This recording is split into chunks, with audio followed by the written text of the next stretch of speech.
Et c'est Jean-François Bec qui est avec nous pour commencer cette émission, comme chaque lundi après-midi, le directeur général de Morningstar en France. Bonjour Jean-François. Oui, bonjour Grégoire. On sort d'une séquence banque centrale, comme on avait eu déjà au mois de mars. On a l'impression que les investisseurs sont un peu perdus, je ne sais pas, en tout cas un peu déboussolés. Les réactions aux décisions, aux discours des banques centrales là sont de plus en plus erratiques. Je sais pas, la BCE a commencé ses achats, par exemple. Les rendements remontent en Europe. L'euro est à 1,15 $ au plus haut depuis août 2015. L'or est à 1300. L'or est à 1300 $. Depuis que la Banque centrale du Japon a annoncé une baisse de taux, alors là c'était en mars, le coup précédent, le yen s'est apprécié de je ne sais combien de pourcents. Enfin voilà, les réactions sont beaucoup plus inattendues que ce qu'on avait avant là. Oui, on a des investisseurs, vous avez tout à fait raison, qui sont un petit peu déboussolés, c'est-à-dire qu'on sort, si on prend un petit peu de recul, on sort d'une période post-crise où les banques centrales étaient à la manœuvre. Donc c'était assez facile pour les marchés d'avoir cette visibilité, même si sur les décombres de la crise, on suivait en fait cette boussole, et la boussole c'était la Fed, la BCE, la Banque du Japon, les autorités chinoises, la Banque de Chine, etc. On se retrouve aujourd'hui avec croissance mondiale qui est plutôt en ralentissement, et on a eu quelques nouvelles, quelques indicateurs la semaine dernière aux États-Unis. Donc c'est pas un ralentissement fort, c'est pas récession, mais on voit que le cycle est en train de tourner. La Chine aussi l'année dernière, et les indicateurs s'améliorent un peu, mais finalement les banques centrales se sont mises un petit peu en mode statu quo, c'est-à-dire que on a des marchés qui sont coincés un petit peu entre deux feux. Le discours des banques centrales, malheureusement, c'est de dire attendez, on peut plus, on est à la limite, nos armes et nos leviers sont un petit peu épuisés. Et donc, nous, Banque du Japon, on a déjà mis les taux en négatif, on attend, il est urgent d'attendre, de voir un petit peu les effets sur l'économie japonaise. La Fed aussi, je dirais, est en mode statu quo, et la BCE aussi, on voit bien, distille un discours un peu entre les lignes sur, on peut peut-être aller plus loin, mais honnêtement, l'effet sera quand même limité, et c'est à vous, les politiques, d'enclencher la deuxième vitesse. Donc du coup, les marchés sont perdus. C'est-à-dire qu'ils avaient cette boussole, on leur retire, et ils sont en attente en se disant mais est-ce que du coup le relais, l'indication ultime, c'est la microéconomie, c'est l'entreprise? Donc malheureusement non, puisqu'on voit les résultats. Si vous prenez par exemple les bancaires ou les financières, la semaine dernière, ça a été assez symptomatique. Dans un mouchoir, la baisse est faite entre -1, -1,5%, -2% sur les financières et les bancaires.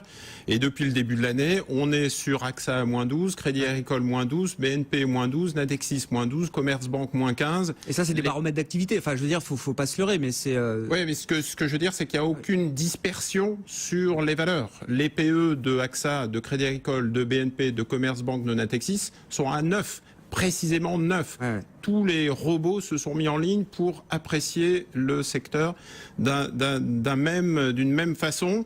Il n'y a pas du tout de dispersion valeur par valeur. Et on aurait pu prendre l'exemple des pétrolières ou des cycliques ou des défensives. On a à peu près le même comportement un peu moutonnier sur ces approches.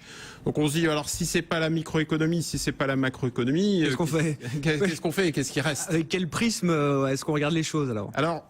Nous, on pense chez Morningstar qu'il faut descendre d'un étage. C'est-à-dire qu'il faut regarder plutôt les thématiques, ce qui ne veut pas dire que ça va nous donner énormément de visibilité. Mais on a à peu près distingué six grands thèmes. Il y a forcément un thème pétrole qui est évident, qui a rythmé les derniers mois boursiers.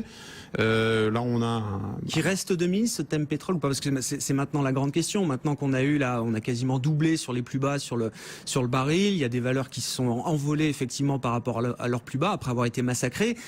Tous ceux qui n'ont pas pris le train au bon moment là se demandent est-ce qu'il faut que je prenne le train en marche ou pas là? Oui, il y a en tout cas des valeurs pétrole qui sont pas très chères. Ouais. Donc on peut rentrer ça reste une appréciation, valorisation et dividendes. Ça a bien rebondi, mais ça reste pas cher. Ça reste pas cher. Il y a un thème valeur immobilière, valeur de rendement, qui n'a pas tellement bien performé depuis le début de l'année, qui nous intéresse pas mal. Tout ce qui est Klépierre, Unibail, Nexity est en train petit à petit de venir sur le devant de la scène. C'est clairement un avantage par rapport aux taux qui sont à 0%. un marché immobilier qui rebondit, c'est aussi une appréciation de l'ensemble de leur parc et de leur valorisation. C'est pas que sur du chiffre d'affaires 2016-2017. Si vous écoutez les dirigeants de Nexity, ils vous disent on a un carnet de commandes qui est florissant jusqu'à fin 2017. Ils ont aussi des stocks qui sont assez intéressants. Ouais. La plupart du temps, sont des structures, des foncières cotées, et donc c'est intéressant de jouer ce double effet sur les foncières. On a clairement des défensives internationales ou des défensives nationales. C'est intéressant de faire le distinguo, puisqu'avec un euro qui se renforce, des structures comme Airbus qui produisent en euros et qui exportent sont clairement moins favorisées.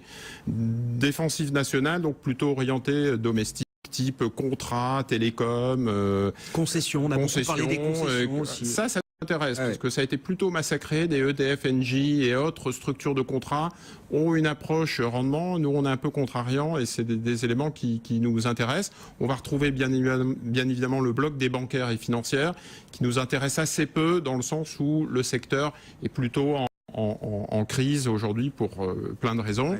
Et voilà à peu près. Puis après, on a des cycliques. Les cycliques sont assez intéressantes. Elles sont très peu valorisées, sont très peu chères. Après, c'est un petit peu on-off, c'est-à-dire que c'est un niveau de volatilité qui est très fort. Il y a un septième thème, un wildcard qu'on voudrait rajouter, c'est les small et mid cap. Les small et mid cap, c'est moins volatile aujourd'hui, moins risqué que les grandes valeurs, qui subissent moins les mouvements, justement, les inquiétudes sur les banques centrales. C'est une classe d'actifs qui a été assez peu performante, mais sur lequel on revient, et qui est assez liée au cycle, au retour de la croissance en zone euro, qui est assez domestique, et qui aussi profite, j'allais dire, surtout les mid-cap, des opérations de M&A. J'en veux pour preuve Fnac Darty. Fnac Darty, c'est typiquement l'exemple à la fois valeur cyclique liée à la consommation en Europe, et à la fois à opération de M&A.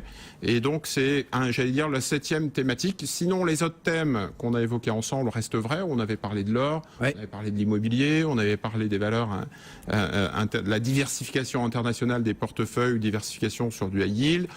Ça nous a bien profité, et c'est là encore des fondamentaux, des bases qui restent vrais dans nos allocations d'actifs. Travailler par thématique plutôt que de chercher du directionnel, de la macro. On voit que ça va, ça vient aussi. La macro, c'est vrai qu'on a eu des bons chiffres en Europe là sur le premier trimestre. C'est un peu meilleur que prévu, on va dire. Bon, maintenant, la question de l'euro qui s'est renforcée, la question du pétrole qui s'est raffermi. Est-ce que ça va pas être des vents contraires à un moment aussi pour les économies européennes qui restent malgré tout fragilisées? Benoît Cœuré le disait ce matin, donc membre directeur de la BCE, la reprise en France, mais on peut l'élargir à la zone euro, ne repose pas sur des facteurs durables. Elle est liée à la baisse de l'euro, à la faiblesse du pétrole, et si ces éléments-là s'effacent dans le temps, qu'est-ce qui nous reste comme croissance? Vous avez tout à fait raison. La grande partie de la reprise est liée à des facteurs exogènes.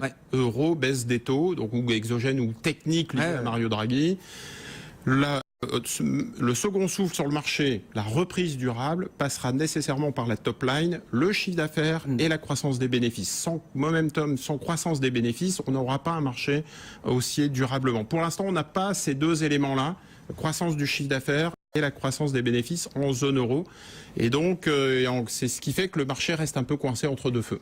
Voilà pour ces thématiques d'investissement que vous nous proposez cet après-midi. Merci beaucoup Jean-François d'avoir été avec nous. Jean-François Bay, directeur général de Morningstar, les marchés en Europe qui